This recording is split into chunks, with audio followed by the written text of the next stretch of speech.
Una vez que se ha definido el valor comunicativo y se ha desarrollado el esquema JWT en función de UVP para beneficio, USP para beneficio o UVP para reason why, el siguiente paso es definir la estrategia creativa. Dentro de esta, la estrategia de contenido y la estrategia de codificación. La estrategia creativa constituye el qué y el cómo decir. Esta la desarrolla un equipo de creativos en conjunto con el jefe de cuentas y el planner de la empresa de publicidad. Dentro de este se define la estrategia de contenidos, que es ya la concreción y de una manera creativa de definir la estrategia de codificación. La estrategia de codificación es cómo se va a expresar la idea creativa, el concepto creativo, qué aparataje simbólico se va a utilizar. Dentro del proceso, la estrategia de contenidos tiene que decir el eje de comunicación, el concepto creativo o concepto o idea creativa y el mensaje propiamente dicho. La estrategia de contenidos contempla la selección del eje de comunicación. La selección del eje de comunicación es determinar un beneficio o un atributo específico que se ha elegido dentro del copy strategy. Este es el dato básico, el más importante que se va a utilizar en el diseño de la estrategia ya creativa y la estrategia de contenidos. Este beneficio es el que motivará al consumidor para que acceda al proceso de compra. Hay que aclarar una situación muy importante dentro de este punto. Cuando se elige más de un beneficio, se genera un conflicto bastante fuerte que genera dilución del concepto creativo. Por ejemplo, si yo hablo de un par de zapatos y los zapatos son económicos y aparte tienen calidad, los dos estos dos beneficios hasta cierto punto son contrarios y pueden hacer dudar a la gente al momento del proceso de compra. Cuando hablamos de el eje de comunicación, está orientado a motivar o a estimular el consumo o a quitar un freno del consumo a partir de la creación de una tensión que rompe el equilibrio entre las motivaciones y frenos. Por ejemplo, yo accedo a comprar zapatos que cuestan $80 de una marca reconocida. El freno es el desembolso de una gran cantidad y la motivación obviamente es que yo estoy accediendo a un producto de alta calidad y que tiene una marca reconocida. ¿Cómo yo motivaría más a esa compra? Es yéndome más al beneficio de la calidad por sobre el precio. No hablaría mucho del precio y rompería el freno a la compra manejando un precio no con números redondos, sino tal vez con variantes de 9, variantes de 6, que según la psicología de consumo eso estimula la compra propiamente dicha. Hay que, antes de analizar el eje de comunicación a tomar, hay que contestar una pregunta que es muy importante, que ¿cuál es la necesidad que puedo estimular o qué freno voy a reducir para generar un estado de tensión en el consumidor que motive positivamente la conducta que estamos esperando nosotros como empresa, es decir, que compre, o a su vez que exista la recompra. Cuando se genera la asunción de un beneficio o de una promesa siendo USP o UVP, este motivo de estímulo o esta ruptura del freno debe convencer totalmente al consumidor de que está tomando una decisión inteligente, ¿sí? Por el mismo hecho hay que contestar a esta pregunta. Dentro de su trabajo práctico ustedes deben hacer la pregunta: ¿cuál es el freno o cuál es el estímulo, o los dos a la vez, que van ustedes en la que ustedes van a trabajar para estimular la compra? Dentro de la caracterización de los ejes de comunicación, en primer lugar se debe analizar los beneficios de los productos a profundidad. Esto en función de las motivaciones y de los frenos. Existen diferentes tipos de productos que se expondrá más adelante, y cada uno tiene diferentes tipos de motivaciones y diferentes tipos de frenos. Además también las ventajas y los inconvenientes de cada uno de los frenos o de los estímulos. Los criterios que deben cumplir un eje de comunicación son, en primer lugar, que sea universal, es decir, que ese eje sea que tenga la misma declaración en un país o en alguna región, y no debe cambiar en otra región. Otra cosa muy importante es que esa ruptura del freno y esa motivación debe tener tal fuerza que estimule la compra propiamente dicha. Debe tener inocuidad, es decir, debe tener limpieza en el concepto, es decir, debe estar claro. No debe tener ningún criterio que lo vuelva ambiguo. La polivalencia debe guardar varios significados dentro del mismo significado, pero tiene que orientarse y no caer en ser algo contaminado, es decir, que evoque también el criterio anterior de inocuidad. Puede hablar de varios criterios, pero deben irse en un solo sentido. La originalidad, no hace falta expresar muchos conceptos sobre originalidad. Obviamente esto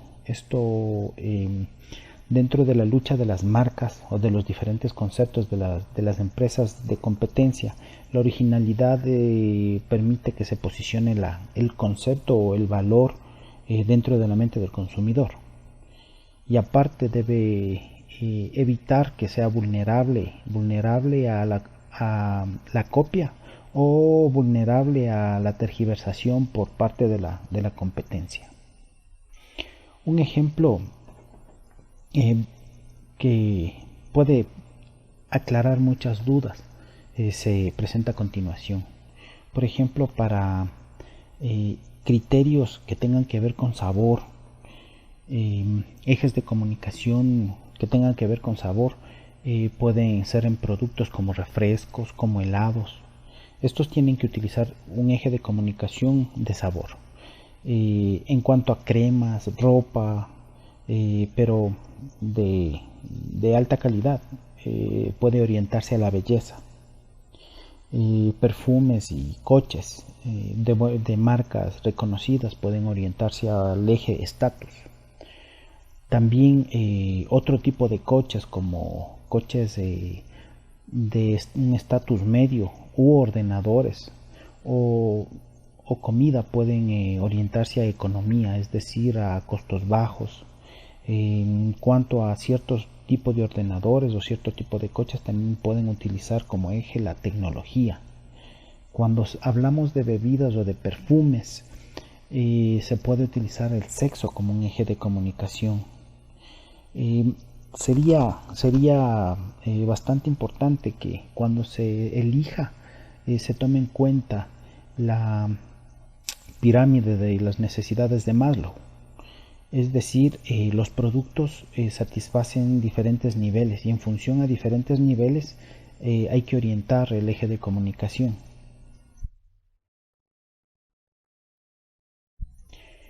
Los ejes de comunicación están orientados también a diferentes tipos de producto, como se dijo anteriormente.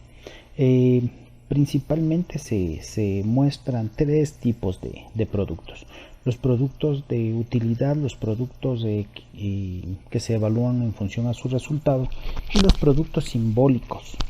Los de utilidad, el origen del eje se enfoca en la satisfacción, y este origen del eje se encuentra en la utilidad del producto, es decir, directamente el beneficio o atributo del producto. Este se percibe a simple vista al presentarlo. Por ejemplo, pueden ser dentro de un producto de un restaurante. Cuando nos presentan una carne asada, ya a simple vista se puede ver el beneficio o los atributos que sería el sabor. Pueden ser también en herramientas, pueden ser en coches, pueden ser en electrodomésticos, digamos en un televisor. El televisor ya de por sí, por sus características tecnológicas, nos pueden dar la utilidad que va a tener: pantalla plana, plasma, pantalla curva, etcétera, etcétera. A diferencia de los productos de resultado, que la utilidad o el beneficio no es perceptible directamente, sino más bien se orienta a la satisfacción, es decir, ya a un concepto de el final del proceso de uso de ese bien, es decir, el resultado. Por ejemplo, en la cuestión de detergentes, los detergentes no hablan sobre sus químicos que intervienen en el proceso, sino simplemente el resultado, que sería un blanco total o perfume, etcétera, etcétera. Finalmente, los productos simbólicos. Esta se genera dentro de una apropiación simbólica de valores y actitudes. Un ejemplo claro es, por ejemplo, en los seguros. En los seguros uno no puede ver los atributos de un seguro, no, a diferencia de los productos de utilidad que se puede ver los atributos, o no se pueden ver los beneficios o los resultados, como es en el caso de los productos de resultado. Estos productos más se orientan a, por ejemplo, la seguridad, que es un criterio simbólico. La seguridad de pagar una prima por asegurar a su familia en función a accidentes, etcétera, etcétera. Otros criterios sobre la idea creativa es el concepto creativo propiamente dicho. El eje de comunicación tan solo nombra la satisfacción, es decir, el resultado final. Se necesita presentar la satisfacción en un concepto creativo. En esta parte interviene bastante ya el proceso de la creación publicitaria, porque se necesita sintetizar ese resultado, esa satisfacción en función de una experiencia. Hoy en día la publicidad se orienta ya no a hablar sobre los productos, sobre sus características, sino sobre experiencias. Si la estrategia ha sido adecuada, este concepto va a ser lo más importante de la publicidad, y esto va a perdurar por mucho tiempo. Por ejemplo, el caso de la Coca-Cola. El caso de la Coca-Cola, más allá de ser un producto de utilidad y de resultado, se lo ha tomado como un producto simbólico. Cuando hablamos de su eje de comunicación, de su concepto creativo y de su valor como tal, la felicidad es un símbolo. Realmente esa alegría de estar en familia no tiene nada que ver con la cantidad de azúcar que tiene como atributos o la cantidad de satisfacción que genera por la carga de azúcar en nuestro cerebro, que genera ciertos químicos que nos hacen sentir beneficios, sino más allá de todo esto es un producto simbólico. Cuando hablamos de el concepto creativo, es importante que este concepto creativo esté alineado con la estrategia de publicidad, es decir, como suelen decir los publicistas, estar en briefing. Debe además provocar un impacto, lo que significa que esto genere que la marca sea más visible entre las demás marcas, ¿sí? Esto en concepto se llama notoriedad. Y también que este concepto sea ligado a la marca y dentro del topo de la escala de evaluación de las marcas dentro de la mente se genera un top of mind. En síntesis, captar la atención y provocar retención. El resto de valores se derivan en criterios de originalidad, de comprensión y de transmisión de valores y atributos. Un concepto puede evocar la satisfacción desde dos puntos de vista, un punto directo y un punto indirecto. El directo se lo presenta sin ningún tipo de codificación, es decir, se lo presenta directamente como bien lo dice su criterio de evocación directa.